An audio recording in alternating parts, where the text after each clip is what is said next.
Remember how Resident Evil exploded back onto the scene with RE7? It continued with Resident Evil Village and the incredible remakes of 2 and 4. Critics loved them, fans loved them. Resident Evil was back and better than ever, except for this one. But here's the thing, with all these awesome games, there are some big questions left unanswered. Is Resident Evil 9 going to be a direct sequel to Resident Evil Village or not? What about all the cool characters we know and love?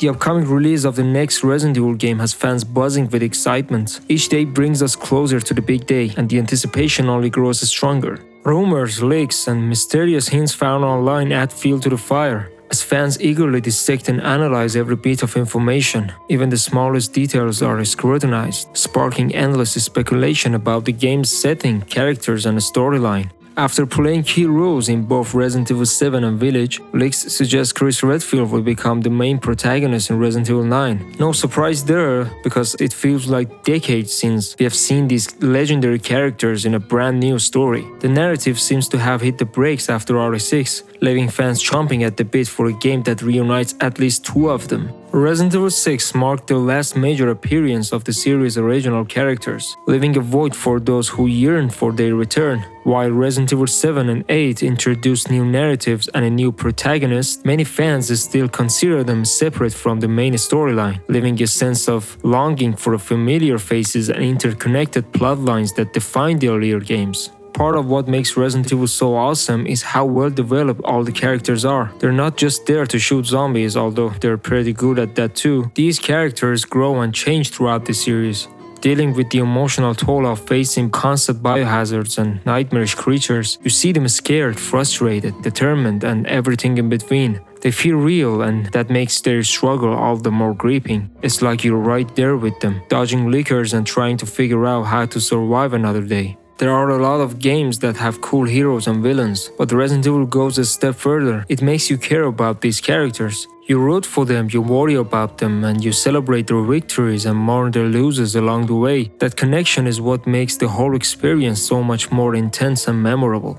But here's the tricky part. Throwing a whole bunch of characters into one game like RE6 can be a recipe for disaster. Resident Evil is all about that creepy, scary feeling of being totally alone and vulnerable. No matter which game you play, the action-packed RE4 or the more survival horror-focused RE2 remake, you're usually alone. Think about the first game. You started with 3 characters, but you mostly just saw Chris or Jill. Same goes for Resident Evil 2 and 3 Nemesis. The games needed you to be able to backtrack, solve puzzles, and fight off those zombies, and having a whole squad with you wouldn't have worked. You were all by yourself, facing down the undead, and that's what made it so intense. Capcom knows this for sure, but the problem is, how do you have a bunch of awesome characters and give them all the attention they deserve? It's a time and money thing, and making a whole separate game for every character would take forever with a lot of budget. Back in the good old days, pumping out multiple games in a short time was more possible.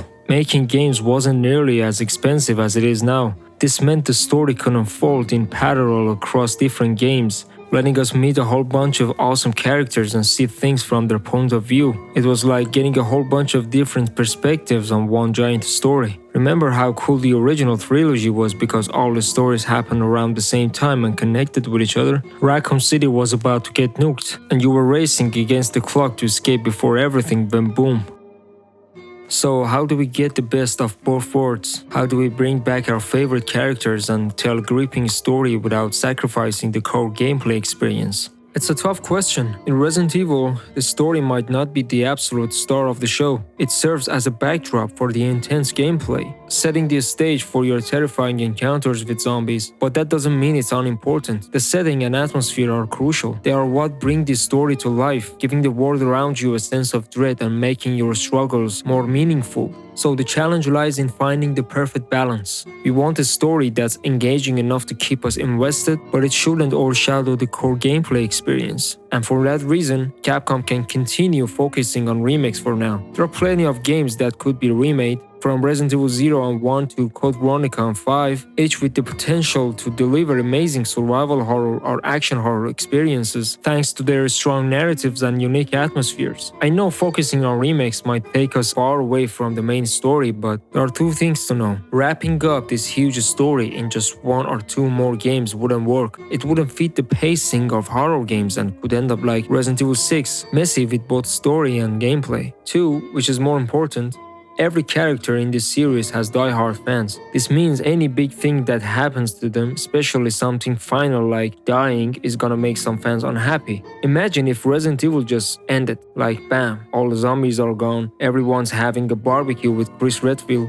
That is not what we want right now. Think about it this way, once the hype dies down, it's too hard to get fans excited again. When a character's story wraps up, like Kratos in God of War 3, the excitement surrounding the plot kind of fizzles out, right? Why care about what happened before when the big story is already finished? That's what happened with God of War Ascension, released after Kratos' conclusion. The massive hype from the end of God of War 2 just wasn't there anymore.